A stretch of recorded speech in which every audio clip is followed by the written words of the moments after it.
लेकिन टीचर जो है वो नहीं कर पाएगा। यानी टीचर्स को बहुत कुछ त्याग भी करना पड़ता है, बहुत कुछ बलिदान भी देना पड़ता है। जैसे देश के लिए वीर सपूत बलिदान देते हैं, वैसे टीचर भी अपने पूरे जीवन में बहुत कुछ त्याग देता है। यानी वो टीचर्स में आपको देखने को नहीं मिलेगी,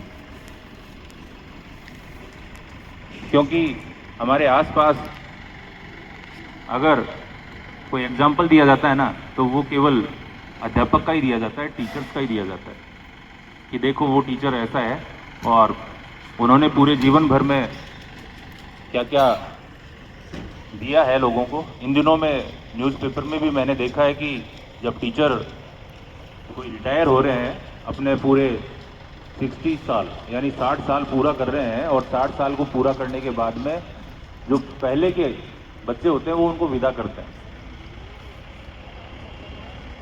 और विदा जो है वो बहुत कुछ दे करके करते हैं। देना क्या है, गवर्नमेंट जो टीचर है ना उनकी बहुत ज़्यादा, जो गवर्नमेंट टीचर है उनकी वैल्यू बहुत ज़्यादा है, क्योंकि उनका पेमेंट बहुत ज़्यादा है। हम जो भी प्राइवेट में काम कर रहे हैं, आप सभी के लिए हमारा जो वेतन है ना वो उनके न के उनका हम कोई हिस्सा ही नहीं, हमारा पेमेंट उनके कोई हिस्सा ही नहीं है, कहने का मतलब। लेकिन गवर्नमेंट टीचर बनने के लिए राहें आसान भी नहीं है, उसके लिए आपको बहुत तपस्या करनी पड़ेगी, तब जाके आप गवर्नमेंट टीचर बनेंगे। तो किसी के दिमाग में होना कि हाँ मैं टीचर नहीं बनना चाहता हूँ, भविष्य में आप देखना सबसे ज़्यादा टीचर ही बनना चाहोगे आप। अभी न्यूज़पेपर में भी आ रहा है इन दिनों कि काफ़ी पकड़े जा रहे हैं, पहले के जो पूर्व आरपीएससी के सदस्य थे वो पकड़े भी गए।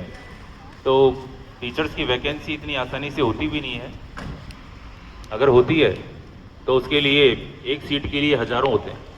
एक सीट यानी एक सीट अगर टीचर बनेंगे ना तो उसके लिए हजारों कैंडिडेट हैं, यानी कंपटीशन जो है ना 1000 सीट पर।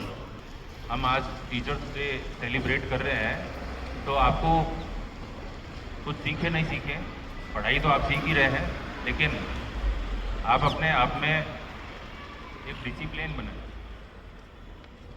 अपने आप। तो कहने का मतलब आप केवल इतना ही त्याग नहीं कर पा रहे हैं कि स्कूल में है, अगर टीचर आपको देख नहीं रहे हैं तो इसका मतलब आप चोरी करेंगे, आप कुछ भी बोलेंगे, तो ऐसा दोबारा देखने को नहीं मिले। आप ये जो अपनी लैंग्वेज है वो अपने घर पे रखें, क्योंकि इसमें मैं आपको बताऊं कि स्कूल की जो लैंग्वेज है ना उसको आप बोलेंगे तो आप में कोई भी ऐसे वर्ड नहीं निकलेंगे जो गलत निकले। तो इसलिए अपने आप को सभ्य बनाए और डिसिप्लिन में रखें। टीचर्स ऐसा नहीं है कि आप में हमारे स्कूल से पढ़ के गया है जो आज इस पद पर है वो, और यूनिफॉर्म में आइए, जो भी स्कूल के लिए रूल रेगुलेशन बनाए गए हैं उनको आप पूरा करें। Thank you.